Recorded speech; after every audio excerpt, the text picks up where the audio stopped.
Ciao imbruttiti, oggi siamo a Resana, in provincia di Treviso, e oggi parliamo di veneti e integrazione. Andiamo a vedere. Siamo qui con Daniel Otabil, lui ha 30 anni, è del Ghana, lui ha un lavoro stabile qui in Italia ed è anche musicista. Il padre è arrivato qua qualche anno fa con lo stato di rifugiato politico.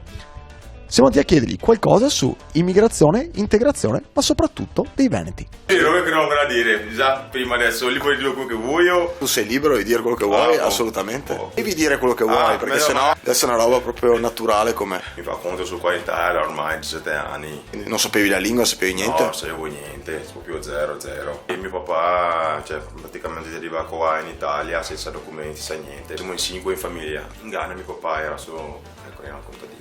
Ti piace il Veneto? Sì, a me mi piace il Veneto, sono cresciuto qua a Resana perché ho conosciuto gente che praticamente mi insegna strada. Uno di questi qua, Leopoldo Botero, per me io lo chiamo papà bianco perché mi ha insegnato tantissimo da quando sono venuto qua in Italia. Ho conosciuto gente che mi insegna come vivere in Italia, come comportarsi, come integrarsi. Dite la verità, parlo più di dialetto veneto che italiano, che l'italiano mi viene mai fuori, non riesco proprio a esprimermi bene in italiano. Poi i ragazzi sono sempre in giro con i ragazzi qua di Veneto, gli amici dei Veneti, quindi è normale. Come si chiama la tua lingua madre? La lingua madre si chiama TWISBC, il dialetto C.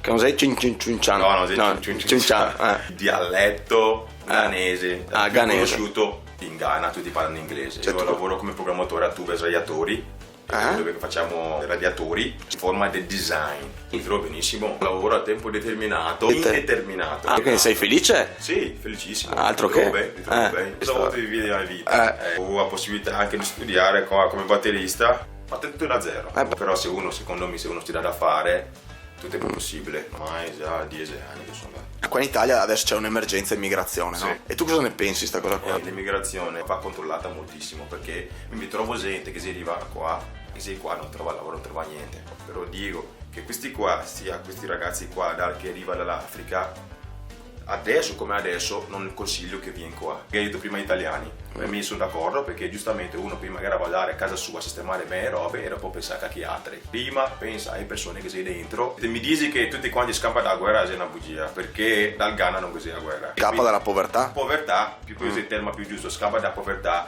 E gente che magari pensa che una volta che arriva qua in Italia trova robe, arriva in Europa e trova robe così, ma non è la verità, perché magari ho delle informazioni sbagliate che tu capisco riguardo a come che stai robe veramente qua. E là mi vedo che c'è anche la possibilità ok? Perché piuttosto di tenere uno in casa, ok? O magari in casa a fare niente tutto il giorno, sì. Ok? Preferisco creare qualcosa per qualcosa importante laggiù, ok? Qui che là si può. Quindi tu dici i soldi che utilizzano per gestire l'immigrazione in Italia. In Italia, secondo me, chi che là possiamo portarli laggiù.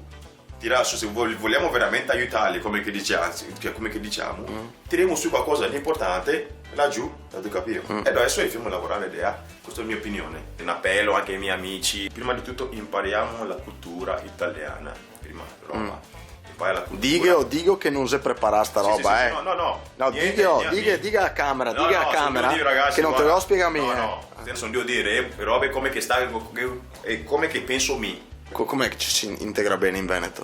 La cosa giusta, migliore da fare è prima di tutto frequentare gli italiani, stare insieme agli italiani e da lì impari la cultura. E se uno parte dal Ghana, per esempio, perché mi sono ghanese, sì. Vieni qua in Italia con la mentalità ghanese e vuoi proprio vivere con quella mentalità là, sarà difficile che va avanti. Bisogna che vieni qua e dice vabbè, adesso sono qua al Veneto, bisogna che mi cambio un po', imparo un po' il stile veneto, come che fai Veneto, come che si comporta, come che si fa, e da là ti integri bene. Integrazione sul cibo? Come sei andato? Mi piace forse. Ti piace la sorpresa? Sì, mi piace anche la sorpresa, mi mangio di tutto, guarda. La prima volta che vai in Ghana ti do una sorpresa che è nostrana, te fasso inviato del Veneto imbruttito e te fai assaggiare i ghanesi la sorpresa. Va bene, così la esportiamo. Bomba. Fatta. Vabbè, fa Ringo Boys, guarda qua, ecco. Quando sono arrivato qua in Italia, i miei mi dicevano guarda attenti che i veneti sono un po' razzisti. Questo atteggiamento qua non è un segno di razzismo. Te guarda, vuole capirti e con tempo cerca di avvicinare, capito? Sì. Anche a mia prima volta, quando ero in Ghana, ho visto un uomo bianco da lontano. ero curioso. Prima volta ho visto la televisione, ma ho detto, ma chi sei uomo bianco? Come si è fatta? E giustamente, è la loro maniera di fare. Okay? È la loro maniera di fare. Finché non ti capisci come che fa loro, ok? Ti scambi per razzisti. Io mi trovo benissimo. Dobbiamo da comportarsi bene. Potevo anche io finire su che strade là. Da 8 fino a 5 mesi lavoravo. Dopo venivo in casa, mia mamma mi disse mangia prima di andare via. Andavo a fare prove un'ora, mangiavo 5 minuti in bucon e via a scuola. Ero a scuola dalle 7 fino a mezzanotte. Ho fatto questa vita qua per 3 anni. Sai tu cosa vuol dire? Cioè, che si è fatto un bel QQQ. Ok, bisogna essere da fare, non esiste via di fuga. O te dai da fare o te si fuori da giro.